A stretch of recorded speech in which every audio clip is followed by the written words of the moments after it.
Welcome to Native Talk Arizona, presented by Native Health and KRDP 90.7 FM. I'm host Lanasha Pawadi. Later in the show, we'll learn about Flagstaff Foodlink, supporting local growers in cultivating a just and sustainable community food system, with Carol Fritzinger and Burrell Jones. And I'll chat with Jessica Wiarda, Hopi-Tewa graphic designer and illustrator and apparel designer. The American Indian Chamber of Commerce of Arizona serves as an economic engine and community resource for American Indian-owned businesses across Arizona. On the phone with me is John Canyon, board member and principal of Canyon Connection Services, LLC. Hello, John. It's an honor to have you on our show today. Thank you. It's always a pleasure, and thank you for allowing me to join you today. Absolutely. And before we get started, can you tell us a little bit about yourself and your background? Absolutely. Thank you. And again, thank you for the opportunity. My whole path started in Indian country, working with a biotech company that was primarily geared towards wound care. And unfortunately, there was a issue when it comes to neuropathy, diabetics, and also coming from anything from wound care to neuropathy and so forth. And so what I did is I worked in that arena, and that actually opened the door to different type of tribal communities. And I try to create opportunities where we can bring different tech and different options that could be preventative services for diabetes. And that really started my pathway of working in that arena. And with that, I started working with different organizations such as the American Indian Chamber of Commerce, just attending, great opportunity to network and open the door and meet different organizations that are just like me, trying to make a difference in Indian country. It was great to work with entrepreneurs, Native entrepreneurs in their own businesses. And so that's where my path really started and created more. And I had such passion working with this organization. They allowed me to be a member as a board member. And so ever since then, I've been there to support the organization, anything I can do on my end to help that out. But that's where I started in my path working with the chamber. Oh, wow. That is amazing. And to start off, can you tell us what is the American Indian Chamber of Commerce? Yes. So basically, the American Chamber of Commerce is, like you said before, is definitely an organization that's geared towards promoting economic development, expanding networking, educational, professional development opportunities, and really kind of connecting with different leaders within the organization, especially within the Indian country throughout the state. And do you have to be a member to kind of receive all of these, to be a part of the networking events or the resources that you provide? We're definitely open to everybody. There's different pricing associated with being a member and being a non-member, but we definitely want to make our services available to anyone who's looking to create opportunities, especially about expanding their visibility and a networking opportunity, especially if you're a Native business entrepreneur and you're looking for those connections. We'll do our best we can to make sure you can have that sort of services available to you. Oh, wow. That is so awesome. And John, where are your meetings held? We actually moved throughout all the state, but we mostly focus in the Phoenix area. You'll see us bounce around through the different areas in the Phoenix area. We do have plans to have certain meetings in southern Arizona and also in northern Arizona. And what are the topics that you discuss each month? We focus on different sources for small Native-owned businesses that you can basically look for sources from them. We also look at anything from cybersecurity. We look at different options associated with marketing capabilities, resources associated with other organizations in the state that do support Native-owned businesses. So we look at different things at what you might need as a business owner and what resources, and we'll do the best we can to provide those sources. Different experts in the field who've already conquered and continue to thrive in this arena to share their knowledge that they have. And we try to give that opportunity where we can have an open platform, we can have that discussion, and you can actually sit down and discuss something like, get some of their information, pick their brain, and hopefully able to help your own business thrive. Oh, wow. That sounds so exciting and an amazing resources. Do you have any events coming up? I know you also have the fall symposium coming up on September 28th. Can you tell us more about that and any other upcoming events you have planned? Absolutely. Yeah. We're very excited about our fall symposium coming up on September 28th. It's going to be pretty much from 8 to 4 p.m. It includes a networking event later on in the afternoon.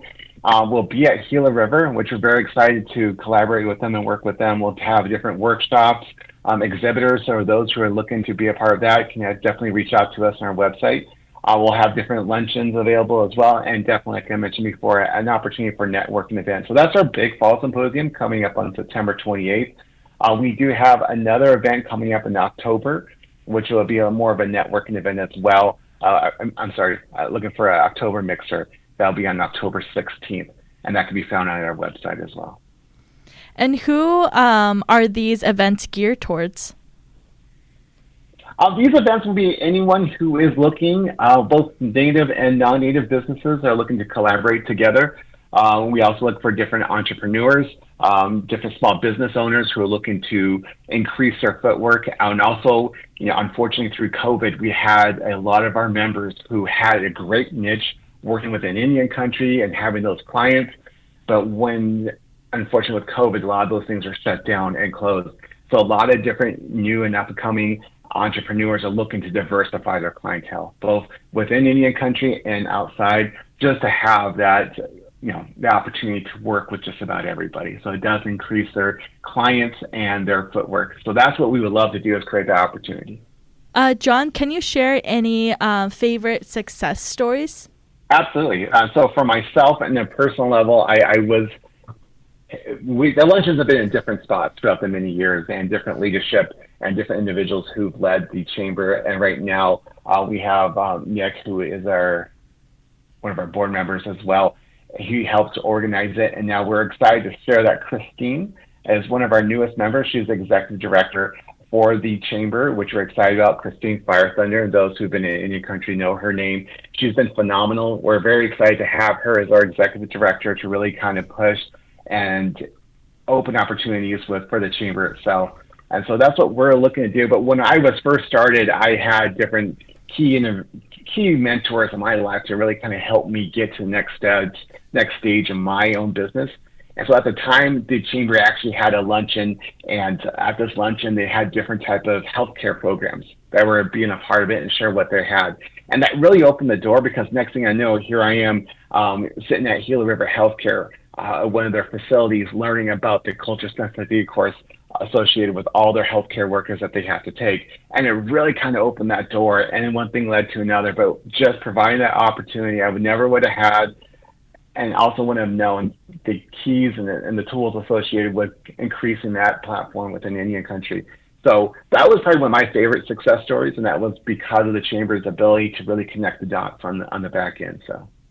And finally, how can our listeners learn more about the American Indian Chamber of Commerce, and how can they contact you if they have further questions? Absolutely. You can actually go to our website at www.aiccaz.com, and you can feel free to email our executive director at info@aiccaz.com. We would like to thank you, John, for taking the time out to talk to us today, to tell us more about the exciting events that you guys have coming up and the work that you are currently doing as well.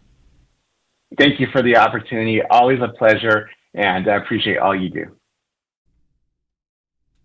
Coming up, we'll learn about Flagstaff Foodlink with Carol Fritzinger and Burrell Jones.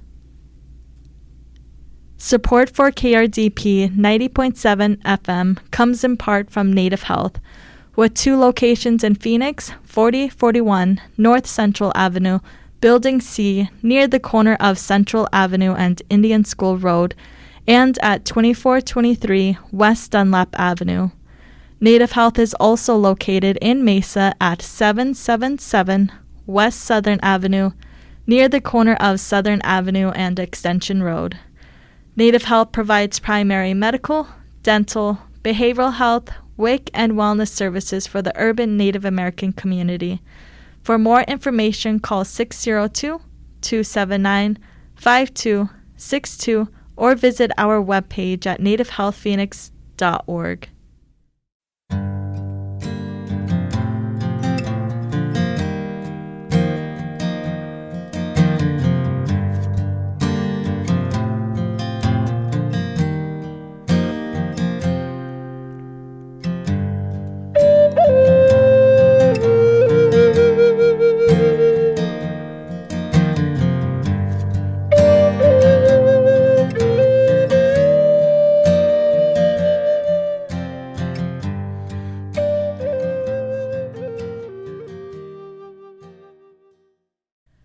Welcome back to Native Talk Arizona, presented by Native Health and KRDP 90.7 FM. I'm host Lanasha Pawadi. Flagstaff Foodlink supports local growers in cultivating a just and sustainable community food system. On the phone with me are Carol Fritzinger and Burrell Jones with Flagstaff Foodlink. Hello, Carol and Burrell. It's an honor to have you both on our show today. Good morning. Hello. It's great to have you invite us to the show. My name's Carol Fritzinger. I'm better known as Fritz. And I've been involved with the Flagstaff Foodlink for many years. I am a local gardener. I manage the Colton Community Garden where this event will take place. I'm a community composter, a backyard gardener, and also a small-scale market farmer marketing dry beans. That's awesome. Thank you for sharing that, Carol. And Burrell, can you tell us a little bit about yourself? Yes. Hello, everyone. I'll introduce myself in Navajo and then in English. Burrell Jones, Deshijine, Nakadine, Neshlendal, Potsoni, Bashishin, Ashkan Hadzaho, Deshidona, Nesh Tkachin, Dashanale, Elea Dahilan, Danasha, Akut Ego, the Neshle. My name is Burrell Jones. I'm a board member with Flagstaff Foodlink. I've been a board member for about 2 years, and I do growing back home. We have a garden site that we built, some lasagna beds, a miniature greenhouse structure, and a hoop house. So we've been growing for a couple years now, and I do other projects, and I'm a local organizer in the community of Loop and surrounding areas. So thank you, and nice to meet you. Everyone. Perfect. Well, it's a pleasure to have you both here today. And to start off, can you guys let us know what is Flagstaff Foodlink? So Flagstaff Foodlink is a small, local, all-volunteer organization that works in the Flagstaff community to connect and support growers and their food with the community in many different ways, but our primary focus is to support our local growers. And to add to that, there is a 15% of Arizonans that lack food access, and even in tribal communities, it's even greater than that. Just from my community alone, we have issues accessing fresh produce and local produce. So understanding the food insecurities in Arizona, Flagstaff Foodlink really does try to support and promote resources for local growers. Oh, wow, that's amazing. Sounds like you guys have a lot of resources out there to support growers and for food as well. Can you expand on your 3 programs: create access to local food, learn about economic development, and your educational opportunities? Burrell, do you want to take this one? Yeah. So, as I mentioned before, food insecurity it is difficult among 15% of Arizonans, 24% of Arizona children, and in these reports around Arizona, we try to look at that and we try to find solutions that we can be more helpful in our region of Coconino County, Northern Arizona region. So Foodlink in the past has worked with several organizations. We've worked with the Flagstaff Community Market and Pinnacle Prevention to bring double up food bucks to Arizona to the Flagstaff Farmers Market that happens every Sunday. And this program allows producers and retailers, local farmers, to accept these double up food bucks as a way to double the value of WIC and SNAP benefits to farmer markets and growers who are selling their produce. So that's one way to promote local foods and local producers and provide more access to fresh and local produce grown in northern Arizona. And can you tell us about your other two programs, the Learn About Economic Development and the Educational Opportunities? I think Fritz can talk more about the economic development, which will go into Northern Arizona Grown Booth and the Growers Grant. Yeah, there's a few ways that we try and directly support our local farmers. One is through a small grant program, Growers Grants program for projects that local growers can do to support their businesses. We're also, through some recent grant funding, have hired our first employee to work with the city and another organization to help Flagstaff develop a food systems program and find those needs and those connections between the growers and the community. And then for educational opportunities, Flagstaff Foodlink supports a whole bunch of just community-based educational workshops. Like this year, we had 4 workshops, starting with a seed swap. We are doing a seed saving workshop coming up. We're doing an apple gleaning. It's a bumper crop year for fruit in Flagstaff, so just making sure those fruit get harvested and get distributed throughout the community. And we also did a workshop on helping new growers develop their business needs. So we try and cover a variety of topics that reaches to the community on the educational front. Oh, wow. That's so exciting and a much needed resource. Are these kind of the same upcoming events that you guys will be hosting? We still, this weekend is the seed saving workshop out at the Colton Garden, which is the same place we'll be holding the market. And then the apple workshops at another local nonprofit in Flagstaff. So, yeah, we still have 3 more big events coming up this year. Wow, that sounds so exciting.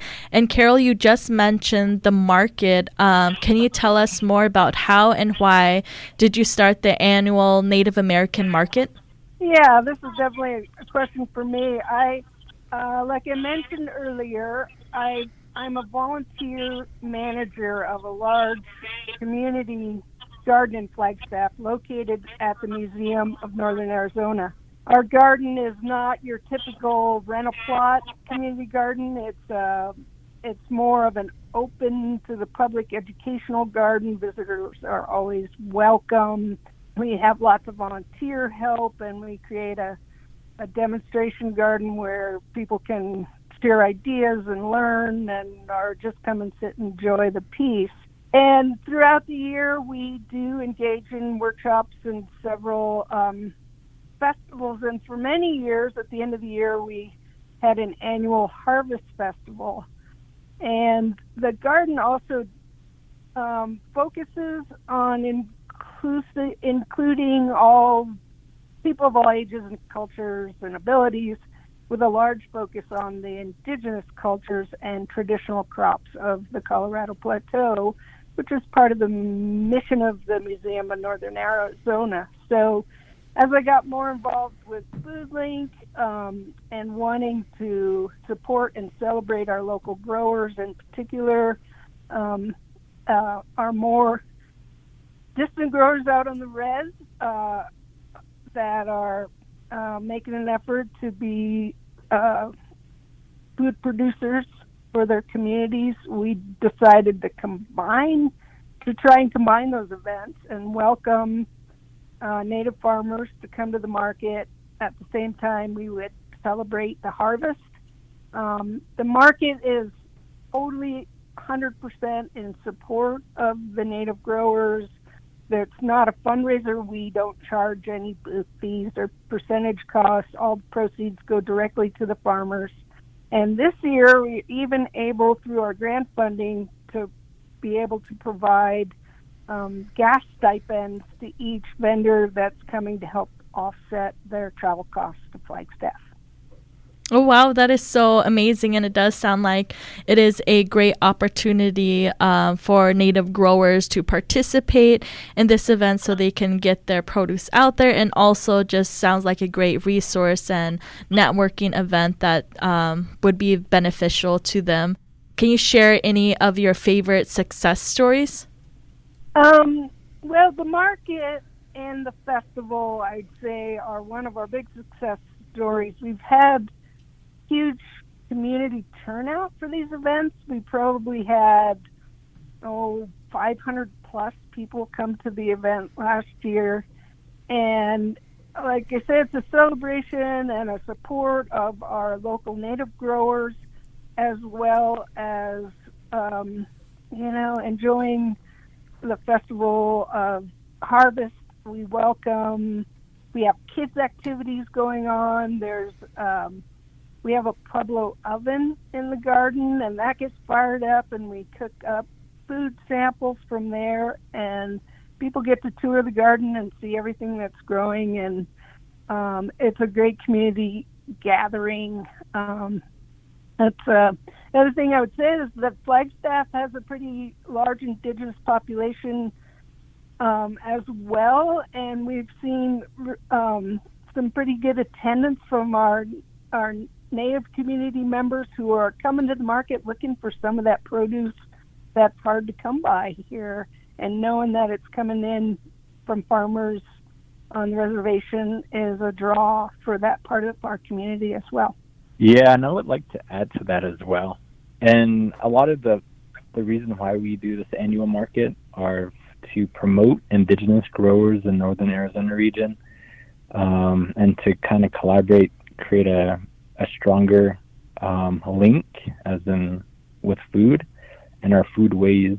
So if we look in the past, this whole region had its own trade routes, had its own different cultures around here that grew food, and that's how we connected. And so we kind of wanted to promote that idea, and we wanted to connect using food. So it's very grounded, and I think it's a really good event and a festival that we hold every year to promote the indigenous growers in the region.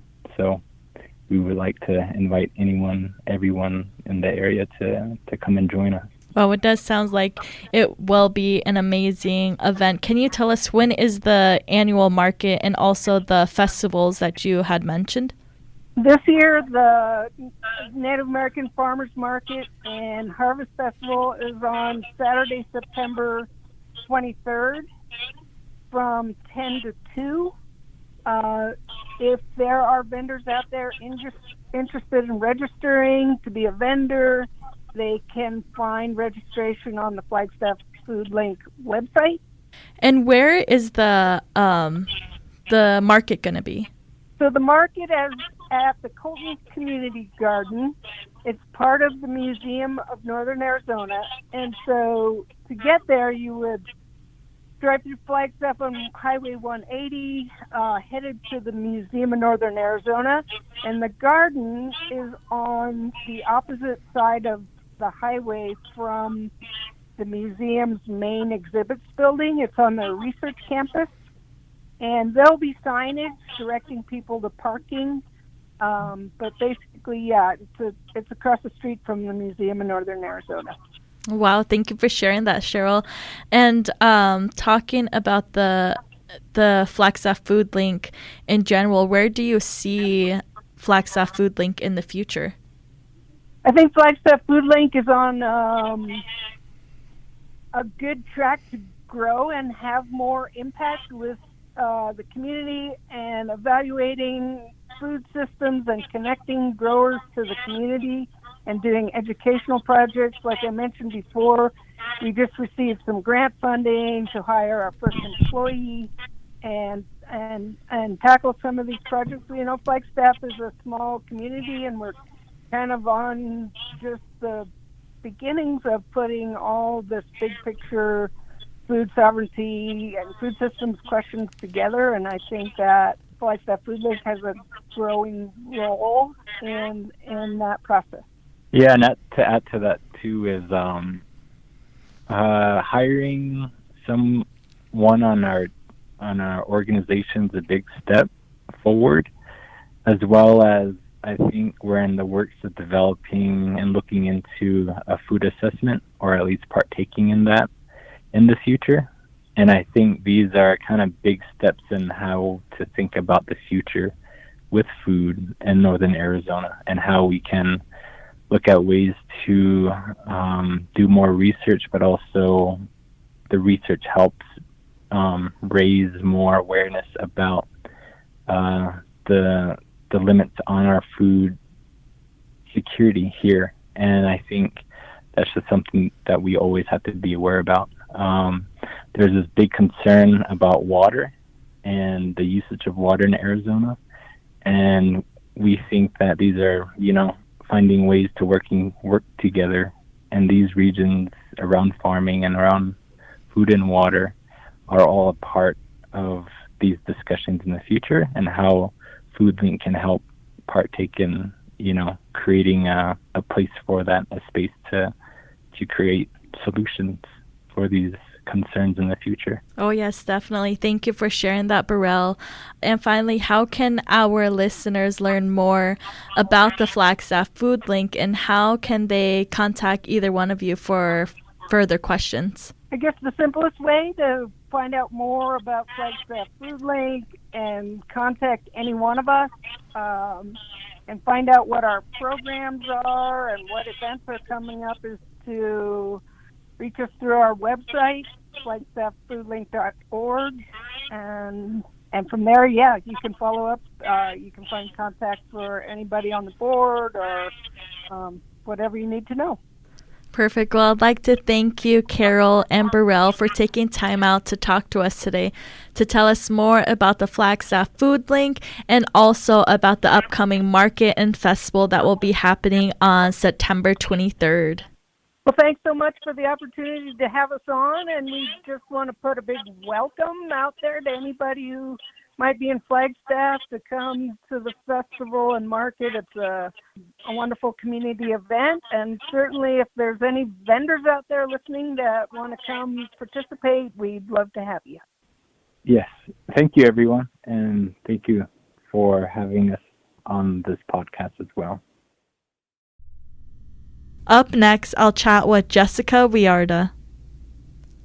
Support for KRDP 90.7 FM comes in part from Native Health, with 2 locations in Phoenix: 4041 North Central Avenue, Building C, near the corner of Central Avenue and Indian School Road, and at 2423 West Dunlap Avenue. Native Health is also located in Mesa at 777 West Southern Avenue, near the corner of Southern Avenue and Extension Road. Native Health's patient enrollment specialist can help you enroll, renew, or update your access information. This can be done in person, on the phone, or over Zoom, days, nights, or weekends. It's fast, easy, and can make a difference in keeping your healthcare coverage. For more information, call 602-285-9492.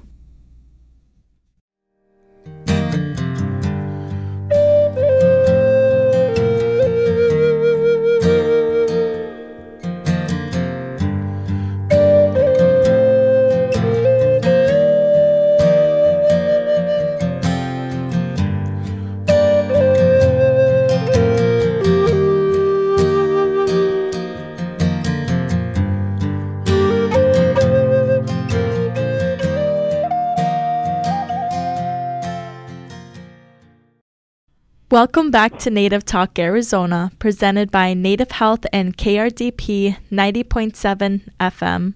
I'm host Lanasha Pawadi. Jessica Wiarda is a Hopi-Tewa graphic designer, illustrator, and apparel designer. Hello, Jessica. It's an honor to have you on our show today. Hello. Yes, it's great to be here.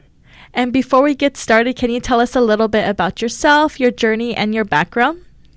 My name is Jessica Wiarda, and I'm an illustrator designer based out of Salt Lake City, Utah. My mom is Hopi and my dad is white. And my work, I kind of explore the intersectionality of my identity and growing up with Hopi art and also growing up in Utah pretty much my whole life. And speaking about your art, can you tell us some more about your line? What is it called?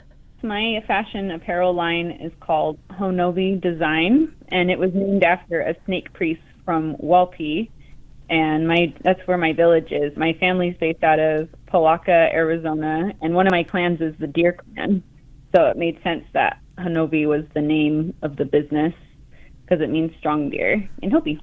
And I know you have a unique design to your name. Did you come up with a design for your logo?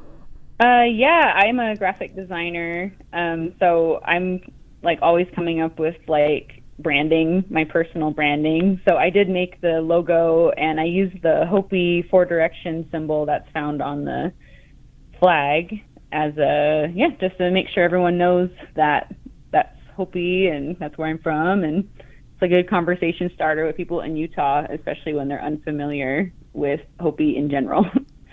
Thank you for sharing that background on the design, because I noticed you do have that kind of like 4-direction on a lot of your apparel that we'll kind of go into in a little bit later. But talking about your apparel and your fashion line, how did you get interested in designing clothes? Yeah, so when I majored in I had a Bachelor of Fine Arts degree in illustration at Utah Valley University, and we had a final. And and even though I majored in illustration, I do a lot of graphic design work. It kind of intersects, and I love wearing art. Like I consider fashion like art, where like it's designs and everything on it, and you can really express yourself through it. And surface design is something I was really into, and surface design is like, it's the designs that can be applied to surfaces that people see and wear every day. And I made my Bachelor of Fine Arts project, so I had a final project, and so I had a Kickstarter in 2018, and I asked people, hey, do you want to have some stuff that I've made? And people paid, and I think I raised around $2,000, $2,600. So I think people like it, so that's good. Oh, wow, that is amazing. And how do you come up with the designs? Yeah, usually I grew up with a lot of pottery in the house and kachinas growing up. My grandfather was a kachina carver, so I was watching how he actually didn't really know what he was making when he started carving, and that's a lot of how my style is. I usually start with like pottery. It's a lot of my work's based around Hopi pottery. I usually start with like a giant curve or a swish, and then I kind of make it up as I go, and it's very intuitive. I kind of just make it up as I go, and then I edit it and play around until it's something I like. Oh, wow. And how do you incorporate indigenous designs into those sketches or designs for your clothing? Yes, even growing up, and like my mother's gone through certain initiation rituals in Hopi, and she can't tell me the meaning of certain items, but she says I can design with it. So a lot of my exploring my identity, I do a lot of abstraction, because Hopi is incredibly private, as like even within itself, like people don't really openly talk about what things mean because you have to earn it. And I still have a long way to go. And so a lot of kind of my designs are based on abstract images that I grew up with, and I simplify them, and it makes it consumable for both allies and indigenous people. A lot of my work is based on educating people about Hopi, because growing up in Utah, no one knows anything about any southwestern tribes. They only know Western movies pretty much, and Hopi is not a plains tribe at all. So I like simplifying the images so people can ask maybe one question at a time versus like a super complex design. that takes a little more effort to explain. Oh wow, that's really beautiful. And Jessica, talking about your design and how you kind of wanted to kind of stand out. So all of your design, you kind of wanted to tell a story, or is it more like you mentioned, kind of to bring up those questions so that way you can tell further on about the background of your designs? Yeah, a lot of my work is really abstract and aesthetic, and it's interesting is people always ask if there's like a meaning behind it, and a lot of work I do is very aesthetic, and usually it's like it's a deer, it's a cat, it's like very straightforward, and maybe that's my design background. I want to make things pretty quick to understand visually, like it's a circle. And I think what draws people to my work is that it's really bright and colorful, which is my personality. And I love talking to people. I'm an unusual artist because I do like talking to people and like having questions, because sometimes people ask the same question. And maybe growing up in Utah, I'm used to getting the same questions over and over again versus someone who's maybe from the reservation who's not even remotely familiar with those kind of sometimes dumb questions people ask. But I don't know. I tend to have a lot more patience with it just because I tolerated it when I was a kid. And a lot of my work is just like a starting point to have people talk about Hopi in general. And I think another thing is I noticed a lot of Pueblo and Hopi people recognize it right away, but non-Hopi, especially white consumers, are like, it just looks like a design to them. So it's pretty interesting when I tell them it's Hopi and they're like, oh, how? And then I show them stuff, and then it is like an educational, it's just a fun way to educate people. Wow, that is pretty amazing how just your piece of art can really open up and share a lot of your culture with others. That is amazing. And I know some of the type of work that you do on your line is scarves. Can you kind of walk us through how you design your scarves and create it? I know on your Instagram you had like a little video of you showing how you tried dyeing a pink bandana. Can you tell us more about that as well? So in the past few years, I've gone online and just made digital artwork and printed it out. There's a lot of websites out there that allowed me to do that. But this past year and these past few months, I've really gone into like traditional dyeing and cochineal bugs. I think that's how you pronounce it. I didn't realize that was something Hopis commonly use until after I dyed with them, and it's been pretty cool. I've actually reconnected in that way as well, because I think that's kind of an aspect I think we miss in fashion, is that certain dyes were really difficult to make, and I think we forget that maybe that's why some objects are really sacred, because dyeing is really hard. It actually takes a lot of work, and I think like black was a really hard color to make, so that was why a lot of royalty wore it. And cochineal bugs is actually the pink color that I was using for a set of bandanas really recently. They dye incredibly well, and you can make a really dark red or pink. And it's actually kind of interesting to understand how much work actually goes into dyeing fabric. We have machines now, but I think it's a great way to reconnect with our culture, just to even remotely try to dye and see how many steps it actually takes. So it's really helped me understand how much work our elders have put into making their wool items and yarns, and it's pretty amazing. I gained a lot of respect for our elders, which I had already, but it increased a ton after working with natural dyes and natural fibers.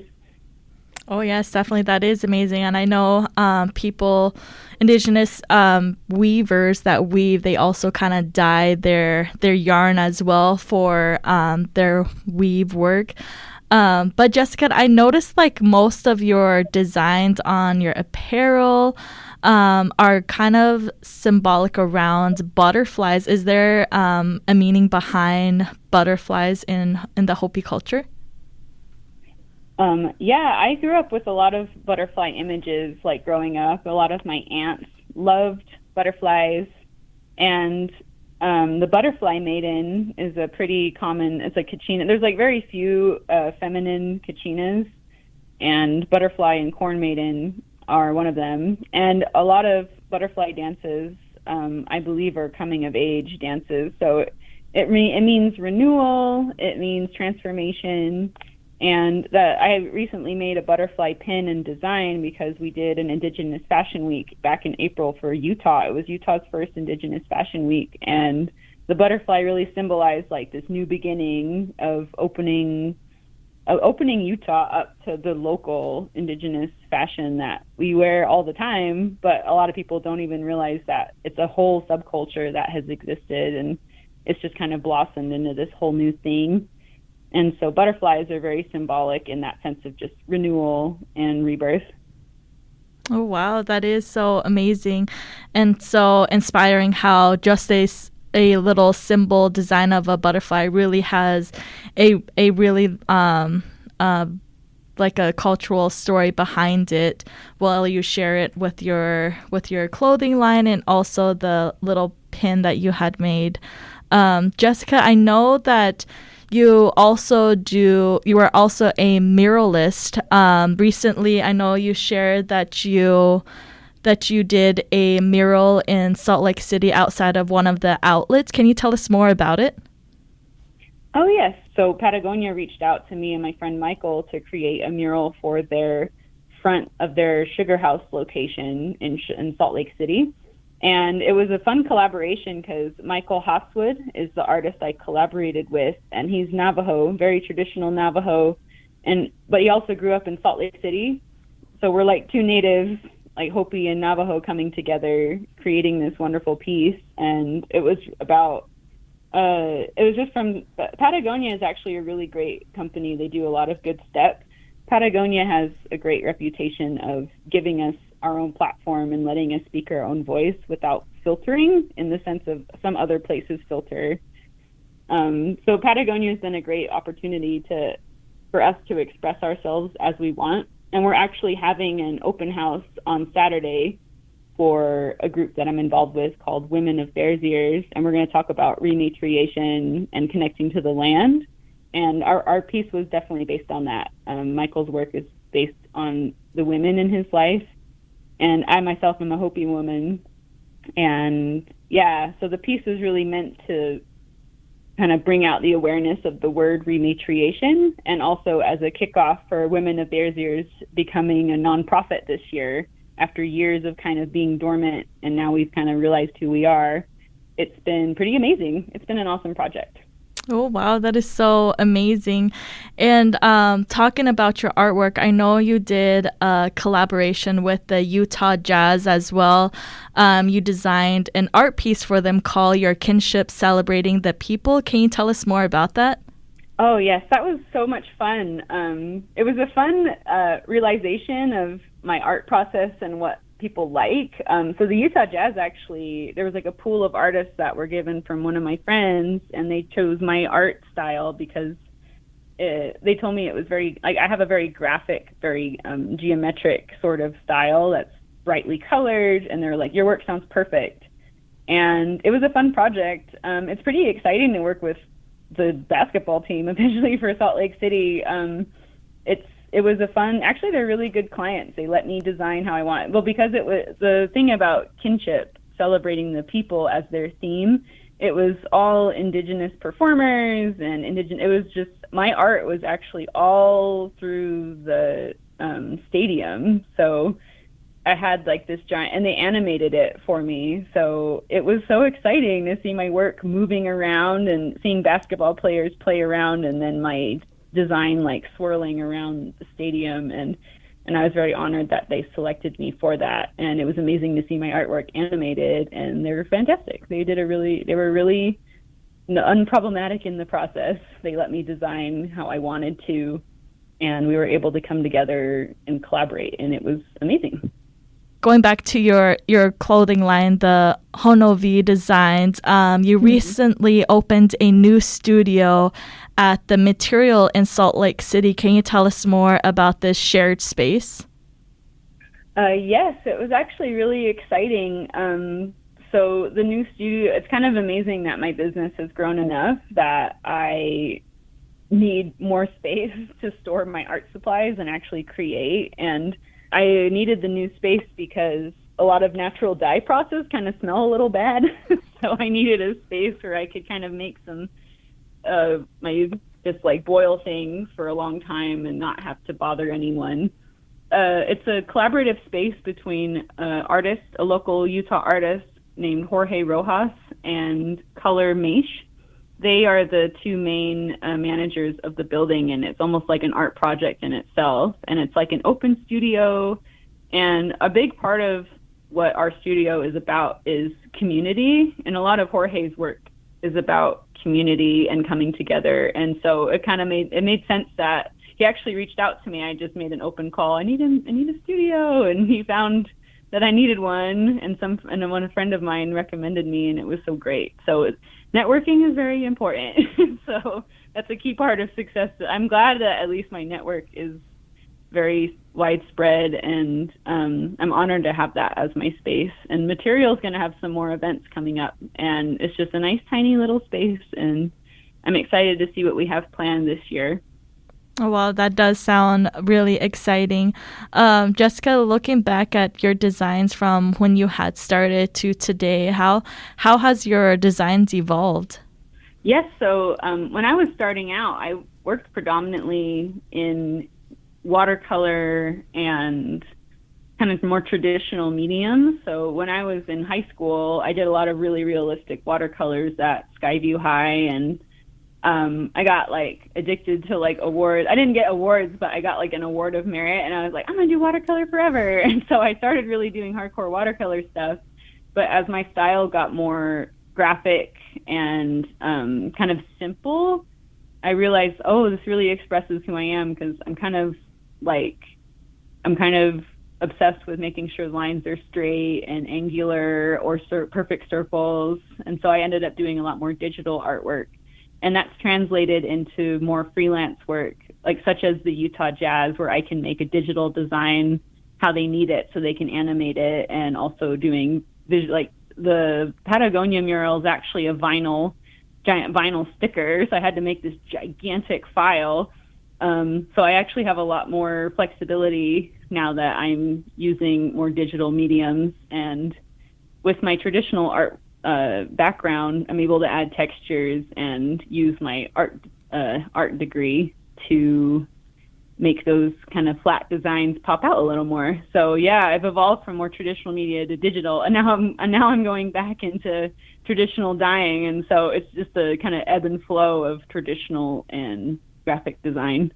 Jessica, I know that you've also had other murals as well that was showcased at the Utah Museum of Contemporary Art, and you also have canvases to print, I believe, on Society 6.